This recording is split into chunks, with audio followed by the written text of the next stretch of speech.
और चलिए अब बात करते हैं उत्तर प्रदेश की, जहां पर उपचुनाव की जंग तेज हो गई है। बीजेपी ने जीत के लिए अष्टभुजा प्लान तैयार किया, तो इसके जवाब में अब समाजवादी पार्टी ने भी चक्रव्यूह प्लान तैयार किया है, जिसे भारतीय जनता पार्टी के प्लान की काट के तौर पर बनाई गई रणनीति का हिस्सा बताया गया। इस बीच मुख्यमंत्री योगी ने अखिलेश के गढ़ में चुनावी हुंकार भरकर एक बार फिर से लोगों से जाति के नाम पर न बंटने की अपील की और इस पर सियासत तेज हो गई।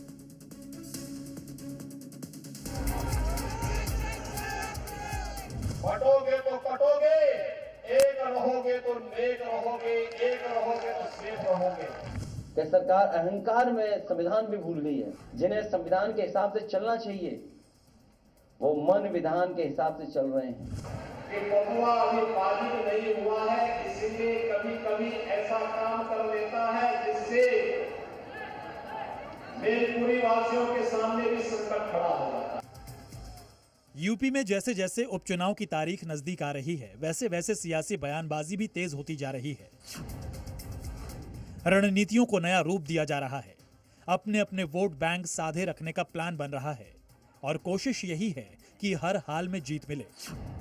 उपचुनाव में सभी 9 सीटों पर जीत के लिए बीजेपी ने अष्टभुजा यानी 8 भुजाओं वाला प्लान तैयार किया, तो उसकी काट के तौर पर अब इंडिया गठबंधन ने भी चक्रव्यूह प्लान तैयार किया है, जिसमें 7 मुद्दों पर फोकस किया गया है। प्लान 1 में खास तौर पर अनुसूचित जाति के मतदाताओं पर नजर होगी, जो पढ़े लिखे वर्ग से हैं और बीएसपी छोड़कर बीजेपी के साथ जाने से फिलहाल कतरा रहे हैं। प्लान 2 में महिला अपराध को मुद्दा बनाकर महिलाओं का समर्थन हासिल करने की रणनीति बनाई गई है, जिसके लिए महिला विंग काम में जुटी है। प्लान 3 में इंडिया गठबंधन के तमाम बड़े नेता राहुल, प्रियंका, अखिलेश एक साथ एक मंच पर मौजूद होकर ये दिखाएंगे कि उनमें कोई बिखराव नहीं है। इसके साथ ही एनडीए के शक्ति प्रदर्शन की काट के लिए बड़ी रैलियां की जाएंगी। प्लान 4 के तहत समाजवादी पार्टी ने एक बूथ 20 यूथ की रणनीति तैयार की है, जो लोगों से संपर्क और संवाद करके पार्टी के विचारों को उन तक भी पहुंचाने का काम करेगी और चुनाव के दौरान मतदाताओं को मतदान केंद्र तक पहुंचाने की जिम्मेदारी भी बूथ समिति के कार्यकर्ताओं की होगी। प्लान 5 में समाजवादी पार्टी उपचुनाव में बीजेपी के हिंदुत्व कार्ड की काट के तौर पर पीडीए पर ही फोकस करेगी, जिससे उसे लोकसभा चुनाव में बड़ी जीत मिली थी।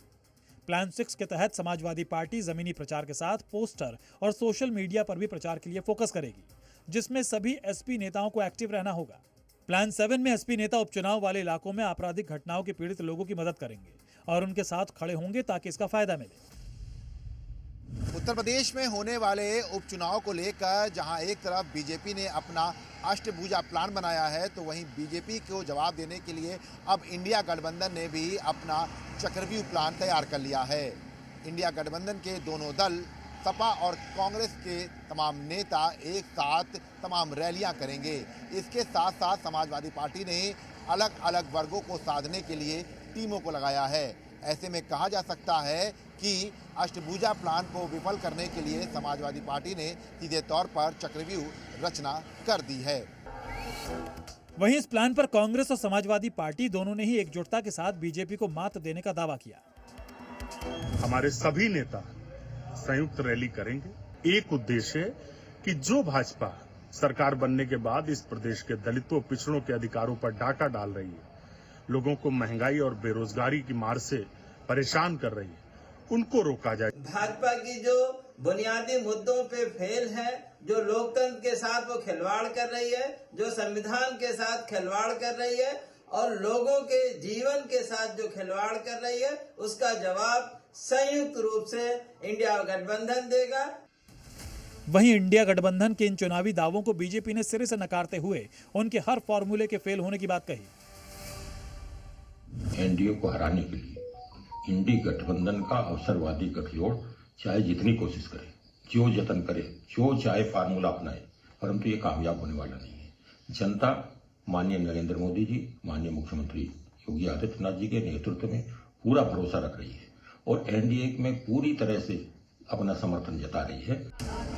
इंडिया गठबंधन के इस चुनावी प्लान के बीच सीएम योगी ने अखिलेश के गढ़ में हुंकार भरी। सीएम सबसे पहले अलीगढ़ गए, जहां उन्होंने एक बार फिर एकजुटता की अपील करते हुए कहा कि बटो मत, क्योंकि जब भी हम बटे हैं तो कटे हैं। अगर इस सब के बावजूद भी गांधारी की तरह आंखों पे पट्टी बांध करके हम जाति के नाम पर बटे हुए हैं, अपने स्वार्थों में बटे हुए हैं, तो बहनों और भाइयों, कटने के सिवाय हमारी दूसरी नियति नहीं हो सकती है। और मैं तो इसीलिए आपसे कहने के लिए आया हूं, बटो मत।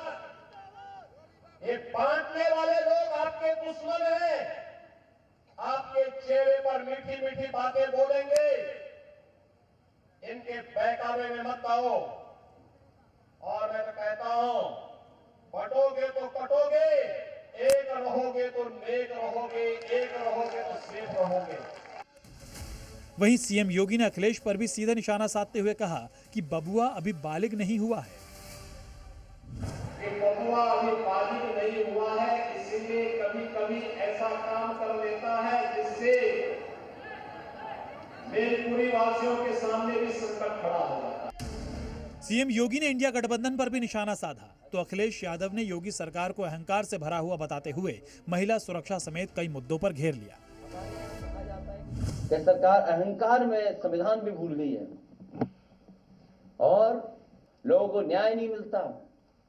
तहसीलों में जान दिया उन्होंने, अधिकारियों के सामने आत्मदाह करने की कोशिश की है। डबल इंजन उल्टे लगे हैं, ये आमने सामने दोनों एक दिशा में नहीं है। लगता तो ये है कि डबल इंजन जो इंजन है अब एक दूसरे को खींच रहे हैं। यूपी उपचुनाव में बीजेपी की कोशिश है कि वो हर हाल में सभी 9 सीटों पर जीत हासिल करे ताकि लोकसभा चुनाव में जो हार उसे यूपी में मिली उसकी कुछ टीस कम हो सके। वहीं समाजवादी पार्टी ने जो बड़ी जीत लोकसभा चुनाव में दर्ज की वो उससे गदगद है और वो भी इन सभी सीटों पर जीत दर्ज कर 2027 में अपनी दावेदारी को और मजबूती से रखने की कोशिश में जुटी है।